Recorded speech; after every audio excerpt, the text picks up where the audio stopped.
Welcome back सबैजनालाई। आज चाहिँ हामीले करेन्ट इलेक्ट्रिसिटीमा भएको रेसिस्टेन्स टपिक चाहिँ एउटा भिडियोमा भ्याउन गइरहेको छौँ। अब भिडियो चाहिँ सुरु गरौँ है त। अब सुरु फर्स्ट पोइन्ट हेरौँ। डिरेक्सन अफ इलेक्ट्रोन कतातिर हुन्छ भने इलेक्ट्रिक फिल्डको अपोजिटतिर चाहिँ हाम्रो इलेक्ट्रोनको डिरेक्सन हुन्छ, त्यति कुरा बुझ्नु पऱ्यो। अनि रेसिस्टेन्स भनेको चाहिँ के हो भन्दाखेरि खास थाहा भएको कुरा भयो, 9 क्लासदेखि पढ्दै आएको कुरा भयो, धेरै भन्नु त परेन, त्यही नि यस्तो रिभिजन जस्तै भयो नि।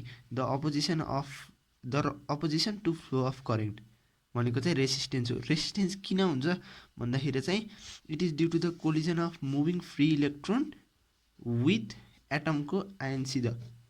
यति कुरा बुझ्नु पऱ्यो। अब चाहिँ हामी ढिला नगरिकन डाइरेक्ट क्वेसनतिर गरौँ, टाइम वेस्ट नगरिकन। अब क्वेसनले के भने है, a wire is stretch such that its length become 3 times then specific resistance of the wire will be भनेर भने है। अप्सनमा देखा 3 times 4 times 10 times सेम भनेर देखा। अब हेरौँ है त हामीले कसरी गर्ने भनेपछि पहिला हामीलाई सबैलाई थाहा भएको फर्मुला हाम्रो R equal to rho L by A भन्ने फर्मुला थाहा नि है, किनभने R is inversely proportional to A, यो थाहा भएको कुरा भयो। यहाँबाट आएको फर्मुला यो भयो। यो फर्मुला वेयर पी रो भनेको के हो, रो इज द स्पेसिफिक, थाहा भएको कुरा भयो, त्यही नि हल्का रिकल, स्पेसिफिक रेसिस्टेन्स अथवा रेसिस्टिभिटी अफ अ मेटेरियल भन्दा नि भयो। अब यो रेसिस्टिभिटी रो चाहिँ अब डिफ्रेन्ट इलिमेन्टको लागि जसै फरक फरक हुने गर्छ के। जस्तै कपरको लागि यति हुन्छ 1.6 × 10⁻⁸ ओम मिटर हुन्छ। अब त्यसै गरी एल्युमिनियमको कति हुन्छ 2.65 × 10⁻, अब यो हुन्छ। अब हामीले कुनै वायरलाई काट्यौँ अथवा केही गऱ्यौँ भने यसको रेसिस्टिभिटीमा चाहिँ फरक आउन के आउन भनेपछि यो क्वेसन त सिधै गर्न सकियो, लेन्थ बढाओस् कि घटाओस् कि काटोस् कि मारोस् कि जे गरे नि कप्परको तार त खास कप्परमै हुन्छ नि त।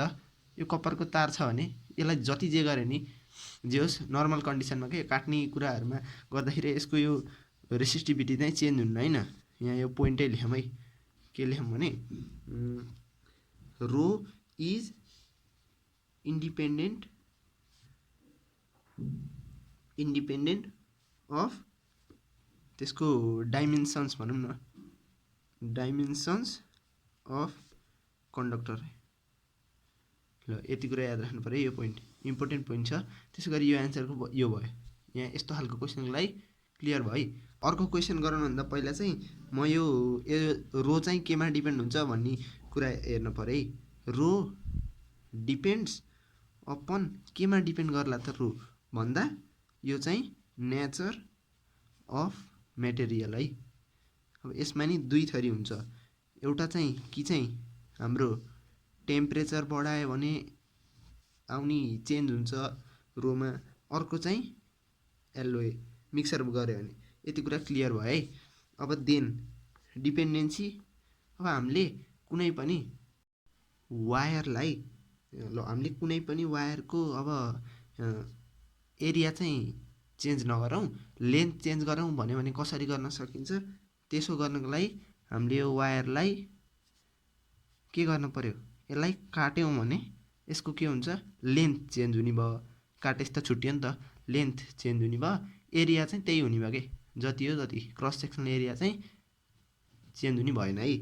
अब त्यसै गरी हामीले यसको त्यसरी गर्न सक्यौँ एउटा, अथवा लेन्थ अर एरिया कसरी चेन्ज गर्न सकियो, आइदर कट अथवा जोइन गरेर कुनै पनि वायर अथवा मेटेरियलको हामीले त्यसको एरिया चेन्ज गरी लेन्थ कम गर्न सक्ने भयो, कम अथवा बढी गर्न सक्ने भयो, चेन्ज गर्न सक्ने भयो। अब हामीलाई के थाहा, R equal to rho L by A. अब यो दुइटै चेन्ज गर्नको लागि के गर्न सकियो, यो लेन्थ र एरिया दुइटै चेन्ज गराउनुको लागि हामीले के गर्नु पऱ्यो, यसमा स्ट्रेच अथवा स्ट्रेच गर्नु पऱ्यो कि चाहिँ कम्प्रेस गर्नु पऱ्यो है, कि चाहिँ स्ट्रेच गर्नु पऱ्यो कि चाहिँ कम्प्रेस गर्नु पऱ्यो।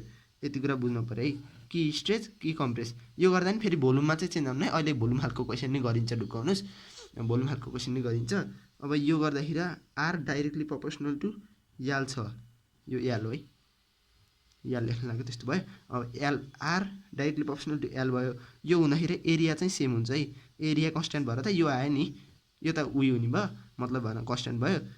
त्यसै गरी यो इन्भर्सली प्रोपोर्सनल टु ए हुन्छ कति बेला जब चाहिँ लेन्थ चाहिँ सेम हुने भयो है त्यति बेला चाहिँ ए इन्भर्सली प्रोपोर्सनल हुने भयो यति कुरा बुझ्नु पऱ्यो यो डाइरेक्टली प्रोपोर्सनल टु यो हुँदाखेरि एरिया चाहिँ सेम हुनु पऱ्यो यति कुरा बुझियो यो क्वेसनमा चाहिँ के भने भने a wire of 10 ohm is cut into 10 equal parts the resistance of each part will be भनेर देख अब यस्तो क्वेसनलाई कसरी गर्ने भन्दाखेरि हेरौँ है हामीलाई के थाहा यदि कट र जोइन गरेको केसमा के हामीलाई के थाहा R directly proportional to L त्यसै गरी क्वेसन अनुसार के भने 10 ओमको रेसिस्टेन्स 10 ओमको वायरलाई 10 टुक्रा पार्ट पारेको भनेपछि के भयो यही के हुने भयो यो r/10 गरेछ यो गरेछ एकोर्डिङ टु क्वेसन हैन हामीलाई थाहा त्यो अब यदि 10 टुक्रा पारेछ भने लेन्थ पनि के हुने भयो त्यसै गरी 10 टुक्रा हुने भयो यो चाहिँ इच पार्टको है इच पार्टको रेसिस्टेन्स r/10 हुने भयो त्यसै गरी इच पार्ट के निकाल्ने हामीलाई the resistance of each part resistance similarly के हुने भयो 10/10 पार्ट गर्दा 1 ओम आउने भयो है यसमा क्लियर छ अर्को क्वेसनतिर लाग्नुभन्दा पहिला हामीले एउटा थोरै उस हेरौँ है यहाँ हामीलाई के थाहा आर इक्वल टु रो एल/ए भन्ने थाहा अब हामीले के कुनै पनि हामीले जस्तै वायर भयो नि वायरलाई स्ट्रेच गर्दा के हुन्छ लेन्थ बढ्ने भयो स्ट्रेच गर्दा तन्कायौँ के यो पेनलाई मैले तन्काएँ भने के हुन्छ लेन्थ बढ्ने भयो सिमिलरली एरिया घट्ने भयो हैन एरिया त घट्ने भयो तन्काउँदाखेरि अब त्यसरी कम्प्रेस गर्दा के हुन्छ यो पेनलाई खुम्च्याएँ भने मैले यो पेनलाई खुम्च्याउँदाखेरि त के हुने भयो हाम्रो लेन्थ घट्ने भयो एरिया बढ्ने भयो है त्यति कुरा थाहा छ हामीलाई देन अब हामीले यसलाई के लेख्न सक्यौँ भने रो टाइम्स एल/ए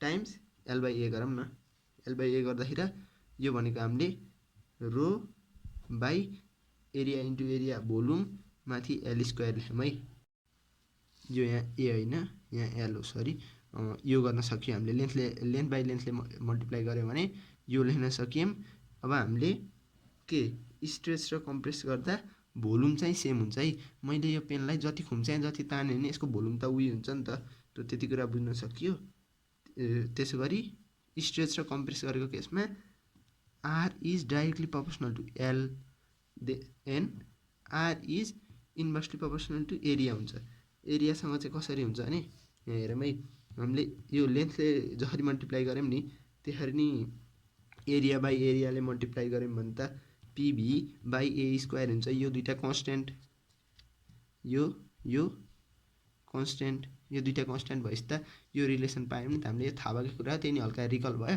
सो अब चाहिँ यस्तै खालको क्वेसनतिर जामै यही रिलेटेड यो क्वेसन चाहिँ अहिले भर्खर दिएको त्यो रिलेसनबाट इजिली गर्न सकियो कि a wire of resistance R is stretches to भने है to double of its original length the resistance of the wire will be कति हुन्छ भनेर सोधेँ होइन अब यसको लागि हामीले फर्स्ट स्टेप के गर्नु पऱ्यो हामीलाई थाहा भएको रिलेसन स्ट्रेच अथवा कम्प्रेस गर्दा है कट अथवा जोइन स्ट्रेच अथवा कम्प्रेसको यो रिलेसन चाहिँ जान्नै पऱ्यो कि जसरी नि त्यति जानिसकेपछि R directly proportional to L square भर्खर लेखेको यो भनेपछि यहाँ हेरौँ है लेन्थ भनेको कति देख हेरौँ है लेन्थ भनेको क्वेसनमै डबल देख होइन डबल गर्ने भनेपछि डबल गरेपछि स्क्वायर गर्दा इक्वल टु 4 टाइम्स आउने भयो यो 4 टाइम्स के आएको यो भनेको हाम्रो फ्याक्टर आएको फ्याक्टर इक्वल टु 4 टाइम्स आएको है अब आर फाइनल इक्वल टु जति फ्याक्टर आयो नि त्यो इन्टु इनिसियल आर त हाम्रो यो हो यो गर्दाखेरि हाम्रो कति आयो भन्दा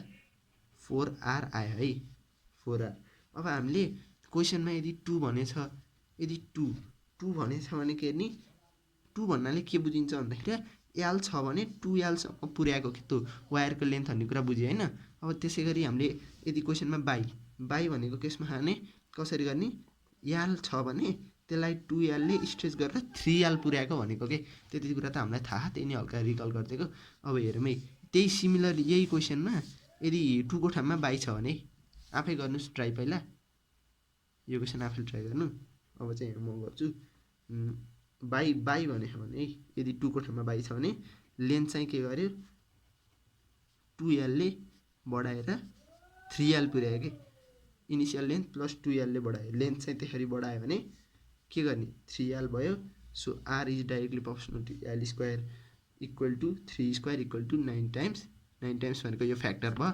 फ्याक्टर इक्वल टु 9 टाइम्स आयो नि त, 9 टाइम्स आयो।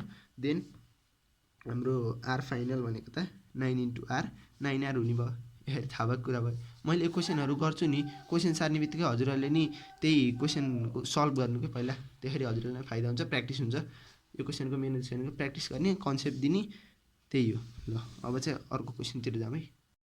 A wire is compress such that its cross sectional area CSA changes by 1/3 of its original amount. Original amount भन्दा 1/3ले कम्प्रेस गरियो। And its resistance is found to be R. The initial resistance of the wire was भने है, हामीले यो माथिको गर्दा के गर्थ्यौँ, यो इनिसियल हो नि त, यो यहीँ राखेर यता लानु पऱ्यो कि, पहिला आफैले गर्नु यो क्वेसन। अब म चाहिँ गर्छु ढुकाउनु। अब चाहिँ यस्तो क्वेसन हेरौँ है। क्वेसन पढ्दै हामीले धेरै टु बर्डनको तरिकाले नहेरौँ कि यसलाई सिम्पल तरिकाले हेरौँ। वायरलाई के गर्यो, कम्प्रेस गर्यो। कम्प्रेस गर्यो भनेपछि के भयो, लेन्थ घट्यो। लेन्थ घटेपछि के भयो, हाम्रो एरिया बढ्यो। ल एरिया बढ्यो भने त्यति कुरा त थाहा पाइयो है, कम्प्रेस गऱ्यो भन्ने बित्तिकै के। अब एकोर्डिङ टु क्वेसनले के भने एरिया, एरिया चाहिँ के भयो, A + A/3 ले बढ्यो। यहीँ भन्यो नि त, changes by 1/3 of its original amount. यो केही भन्नै परेन, यो भनेको 3 यता गयो, 4A/3 भयो है। यहाँ केही गर्नु परेन। हामीलाई के थाहा, R is inversely proportional to A², R is proportional to L²। यो त कन्ठै हुनु पऱ्यो कि स्ट्रेच र कम्प्रेस भएको केसमा। अब चाहिँ यसको सोल्युसनतिर लागौँ। एन्ड यसको हेरौँ है, R directly proportional to A²। थाहा भएको यो लेखिदिइहाल्ने कि, केही नसोचिकन लेखिदिने। यो भनेको 4/3 ले एरिया देख नि त, 4/3 यसले यो भयो भनेपछि 9 कति आयो, 16। यो माथि गएर 9 भयो, यो 16 भयो। 9/16 टाइम्स 9/16 टाइम्स आयो। यो भनेको फ्याक्टर आयो। देयरफोर आर फ्याक्टर आएको नि त, R factor equal to 9/16 times R initial आयो, यो आयो। अब 9/16 टाइम्स लेखेर त्यसमै टिक लाइन्छन्, तर त होइन है, किनभने आर इनिसियल भनेको यो मैले अघि नैबाट क्वेसनबाट गरेको, यो क्लियर हुने चिज हो। आर इनिसियल भनेको 16/9 आर आयो है। ल यहाँ केही एकदम क्लियर छ है, यो यहाँ केही गरेकै छैन मैले। यो फर्मुला थाहा हुनु पऱ्यो। आर इनिसियल यता इनिसियल सोध्यो भने यो, फाइनल सोध्यो भने यत्तिकै छोड्ने कुरो भयो कि, यति कुरा त क्लियर भयो। यहाँ केही छँदै छैन है। अब हेरौँ है, अब सेम क्वेसनमा हामीलाई चाहिँ यो पहिला के गर्नु भने, सेम क्वेसनमा बाईबाट 2 छ भने तर स्ट्रेच है, चेन्जेस टु 1/3 भनेपछि त एरिया त घट्ने भयो नि त, भन्नाले त्यो क्वेसन रङ हुन्छ कि कम्प्रेसकैमा, यो कम्प्रेसमै रङ हुन्छ। सो कम्प्रेसको ठाउँमा स्ट्रेच, बाईको ठाउँमा चाहिँ 2 राखेर यो क्वेसन चेन्ज गरियो है। सेम क्वेसन स्ट्रेच गरियो अनि बाईको ठाउँमा 2 भयो है, 2 भयो।